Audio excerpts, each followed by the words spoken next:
Presidents, Prime Ministers, authorities, ladies and gentlemen. It is a great honor for me to be here with you today.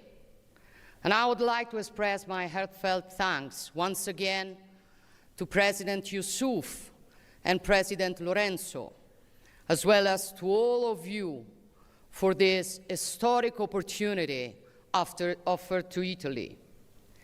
The invitation to participate in the Assembly of Heads of State and Government of the African Union, the forum in which this organization discusses its fundamental political choices and determines the strategic direction of the continent, is a recognition that can only make Italy proud and that will Italy accept with respect and a sense of responsibility. It is a demonstration of trust that we will not disappoint. I have the honor to lead a nation that has in its DNA characteristics that historically make it a respected and valued partner. Propensity for dialogue, capacity for discussion, respect for others before anything else. A nation that has built part of its identity and its foreign policy on the profound meaning of a world that in times as unstable and unpredictable as ours can be the key to charting the course. And that word is cooperation. The word cooperation comes from the Latin cooperare, to work with. True cooperation, that is, never sees an active and a passive subject, but exists only in a relation between equals, a relation in which the specificities of each one are indispensable for achieving a common goal. If you look down on someone, you cannot cooperate with them. If you want to plunder their resources, you are not cooperating with them. Even if you just want to give charity, you cannot call it cooperation, for cooperation is another thing. And what Italy wants to do is to cooperate. Yesterday, together with many of you, we attended the second Italy-Africa Summit, the first ever to be held on this continent. I would like to thank the Ethiopian Prime Minister, my friend Abiy Ahmed, and the leaders of the African Union for their hospitality and cooperation in organizing the event. In that context, we discussed what we can do to further strengthen and consolidate one of the most concrete outcomes of this idea of cooperation, which is the Mattei Plan for Africa. The investment plan that Italy has implemented in various nations of the continent in areas ranging from infrastructure to agriculture, from health to training.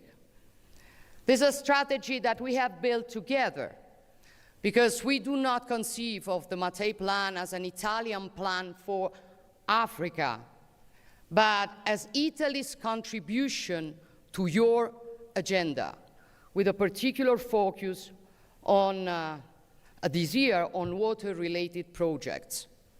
It is an open platform for putting our know-how, our technologies, our investments at the service of the objectives that the African Union has set out in Agenda 2063, starting with the creation of a continental free trade area that is integrated and prosperous. This is an ambitious goal which we will support and which will require efficient, secure, and fast economic interconnections in order to be achieved. Like the Lobito corridor, the railway and infrastructure backbone that will connect African markets to global ones and bring people, ideas, and economies closer together. A strategic project that sees Italy at the forefront together with the United States and the European Union. In short, The Mattei Plan is a comprehensive strategy that generates concrete benefits for our peoples and aims to continually expand its scope, relying on the irreplaceable contribution of major United Nations agencies, and I want to thank the Secretary General Antonio Guterres, but also the World Bank, the African Development Bank, and many other partners who increasingly share our vision. 2 years ago in Rome, we set out the course together. And in recent years, we have followed it with consistency and determination, adding a new piece to the mosaic each time and bringing new nations on board every year. We have done so on many fronts, starting with what I consider to be crucial for building a true free Africa capable of determining its own destiny, addressing the issue of debt. We wanted to chart a course on this issue as well. Therefore, Italy has decided to launch a vast program to convert the debt of African nations, which includes among its main points the complete transformation of the debt of the most fragile and vulnerable countries into investments, and the strengthening of the contribution to the World Bank's AIDA funds. Similarly, we've introduced specific debt suspension clauses into our bilateral loans, allowing African nations affected by extreme weather events to free up fiscal space to help their population and rebuild essential infrastructures. These are choices based on justice and responsibility, which are crucial for freeing up resources that are vital for development and for assuring peace and prosperity, including in those areas of the continent that are currently more affected than others by instability, insecurity, and serious humanitarian crises, such as neighboring Sudan and Eastern Democratic Republic of Congo. But we also want our collaboration to be political at the multilateral level. We want to help strengthen the valuable work carried out daily by the African Union, ensuring greater consistency to the mediation activities carried out by the UN and the European Union and key international partners. We will continue to do our part because we are aware that the future of Italy and Europe also depends on a secure, prosperous, and peaceful Africa. It is often said in the many analyses of the troubled and complex times we are living in that history has started running again. This is true. And my opinion is that today it is running here. Africa is not a marginal chapter in this story, far from it. And those who do not understand this scenario risk being left behind. But those who understand this scenario see the reality. A continent with 1,000 peculiarities and 1,000 demands, some of which are very different from each other.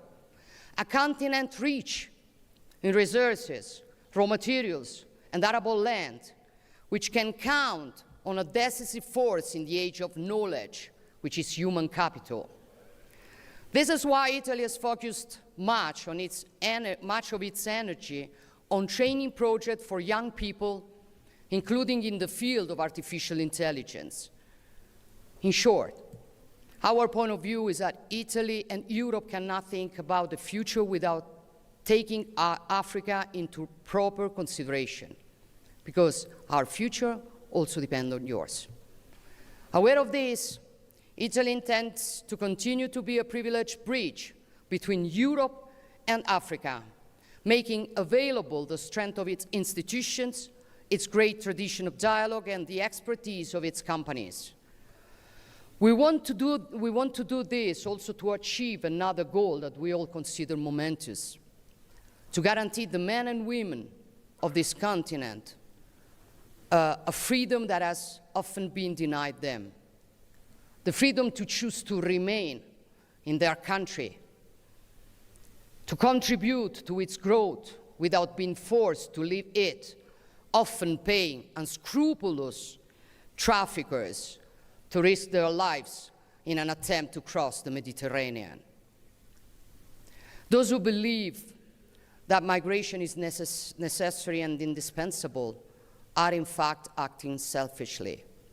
If young people leave their land and their people in pursuit of the promise of a better life, what will become of the history, culture, and existence of the country they have abandoned?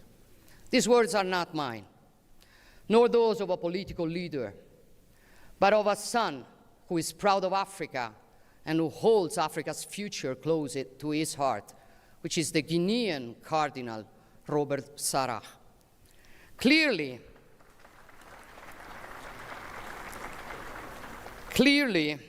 in order to guarantee the right not to have to emigrate, it is necessary to offer concrete opportunities for training and work, to enhance human capital and improve the quality of education, invest in skills and educational systems, and create industrial partnership and joint ventures capable of generating stable, quality employment in the territories.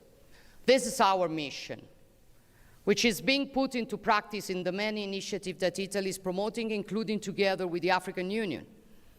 And what I would like to see today is, in this solemn place dedicated to another great son of a free and proud Africa, Nelson Mandela, is a great alliance between us to put training, research, university, and innovation at the center of our common commitment.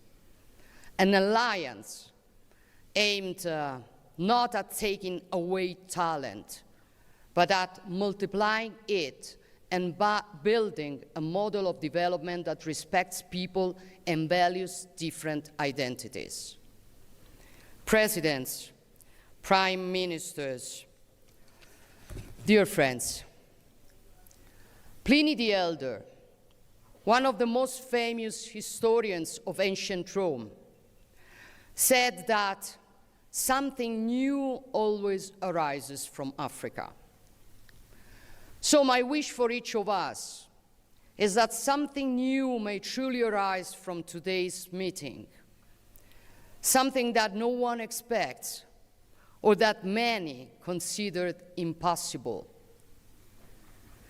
For impossible is usually the word that people without courage use.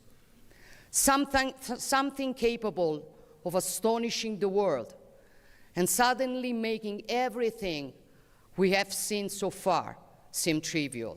I thank you all.